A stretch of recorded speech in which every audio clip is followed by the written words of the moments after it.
શું કેન્દ્રીય કર્મચારીઓનો લઘુત્તમ પગાર સીધો 18,000થી વધીને 54,000 રૂપિયા થશે? 8મા પગાર પંચને લઈને આવી છે સૌથી મોટી અપડેટ. નમસ્કાર, હું છું દીપાલી.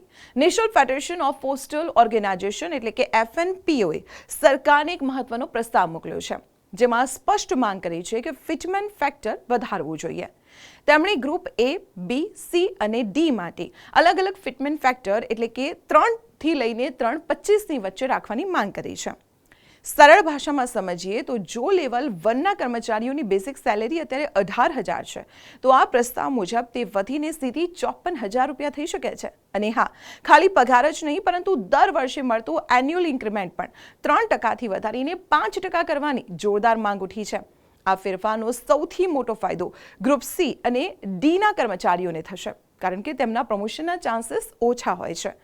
FNPOનું કહેવું છે કે આ વધારાથી સરકાર પગાર પણ પ્રાઇવેટ સેક્ટરની બરાબરી કરી શકશે. હવે બધાની નજર 25 ફેબ્રુઆરી 2026 પર છે. આ દિવસે NCGCMની મહત્વની બેઠક મળશે અને ત્યારબાદ ફાઇનલ ડ્રાફ્ટ તૈયાર થશે. તમને શું લાગે છે, શું 5% ઇન્ક્રીમેન્ટ અને 54,000 પગારની માંગ વ્યાજબી છે? કમેન્ટમાં તમારો અભિપ્રાય ચોક્કસ આપો. અને આવી જ મહત્વપૂર્ણ ઇન્ફોર્મેશન માટે આપ જોતા રહો સંદેશ ડિજિટલ.